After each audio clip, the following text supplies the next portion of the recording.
Good morning. What is going on, guys? This is Amped Yeti. Quick review of Shadow Warrior, a game I beat, and have been thinking about doing this for a while. It's been a little crazy with my work schedule.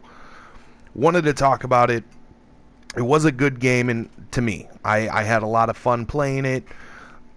There was a lot of moments in it, though, where I kind of was upset with it. The humor and comedy were there, typical to the old Shadow Warrior. But one of the major things I hated was in between like a checkpoint or the next door you have to go through a major event, you had to deal with this. And it's a stupid horde mode where just stupid amounts of people come out. And yeah, once you get a little bit later on and you get your weapons upgraded, it's not that bad. But it was the fact that it was so repetitive that you knew it was going to happen every single time. And in about 5 minutes... yeah, right here. Finally completed it. Didn't die once, it just took forever. Though, the shotgun, once you upgraded it to a quad barrel and did a few other things with it, it kind of really just wrecked people. Once you upgraded the handgun, that was probably the most overpowered weapon in the game, because if you just headshotted something, 9 times out of 10, depending on if it was one of the minor demons or major demons, most minor demons, that headshot, instantly done. Gone. I did like that it started out with no health regain. You had to find health packs, and then you make a pact with a demon. You instantly get health regain. Something I can understand, like, yeah, okay, I'm going to need to be able to heal myself a little bit better than just buying med packs. Which, all in all, is kind of early. I don't think it breaks anything or really takes anything away from the game just because you can only heal to a certain amount. So you still had to find health packs if you wanted to be full health, but it was really good just to, like, in a pinch. My favorite boss fight, period, in the game are the 2 boss fights with the guy I'm fighting now. Yeah, they're still simple and easy, but it was the fact of the matter that it was just with a sword. You know, if I wanted to use a gun, I probably could have, but I felt like it took away from it. When all the other boss fights, like end of chapter boss fights, kind of similar to this one, not the demon boss fights. You know, it's this big monster. Okay, yeah, shoot it. Oh, it summons stuff. You just run around, kill that stuff, run back over, keep shooting it. All pretty simple. And then once you killed those like mini bosses, they got thrown into the game against you, and like some of those horde modes kind of sucked. Was still kind of fun though. So that being said, the humor was there. The fortune cookies you found either was like, oh, you know, no fortune to be found yet, or Lo Wang needs to take a break. I'm trying to remember some of the other ones currently, but I can't. A lot of the stuff came around Lo Wang and his personality and his attitude.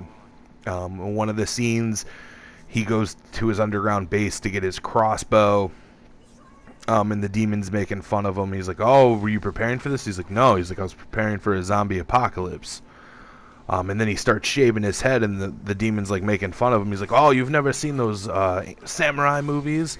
He's like, yeah, they always shaved their head before the big fight. So he's like, that's what I need to do.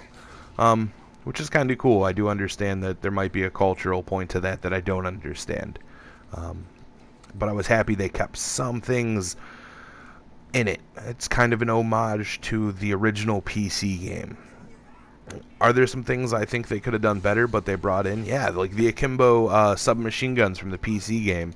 You get the PDW in here. It has an alt variant mode where you hit L2 and he pulls out a second one, and you can run around and just hose people with both of those. The shotgun becomes quad barrel. You get the flamethrower, the crossbow. You can shoot like little explosive bolts. Rocket launcher. You can shoot mini nukes. And one of the, like, 2 of the funniest things to me I found were Lo Wang in the beginning of the game when you start the fight with all the bodyguards for the one guy that has one of the pieces of the sword. When you decapitate somebody in it, they instantly, he's like, oh, decapitation. If you hit circle, like to reload while you're using the sword, he'll take 2 fingers, wipe the blood off of it. There's a lot of little stuff in it that was really fun. One of my biggest gripes, though, was kind of movement. Yeah, you can dash and move and like kind of strafe on people, but if you're trying to, you have to dash to sprint. Your first like little hop, and if you try doing it downstairs, that is what happens. Yes, that happens. Like, oh, yep, here we go again. I hit dash to go sprint downstairs because I'm fat in real life and I can't run downstairs. I'll trip and fall, and then the whole world will shake. But the reason I liked that boss fight that you watched better than some of the other ones were this, right here. Every boss ever, in almost every game it seems like anymore, except for the exception of some of the few shiny parts where you have to shoot them. Oh yeah, shoot this panel up, it's going to open up, there's going to be a crystal in it. Shoot and destroy it. That's it. All in all, it was a fun game. I do recommend checking it out if you can get it for really cheap, or if you have a friend that has it. Sorry about that breakup there. I made a little bit of mistake. But do try it out, and I'm going to be doing a Let's Play of Mad Max. So please like, comment, subscribe, give me kind of a review. I'm trying to build something, and it's taken me a little bit of time, and I thank everybody who subscribed to me for their patience. But Mad Max, I'm going to start recording and putting up. Hope you guys try out Shadow Warrior. Thank you guys. I hope you guys have a great day or a great afternoon. And I wish everybody the best they could ever have for today.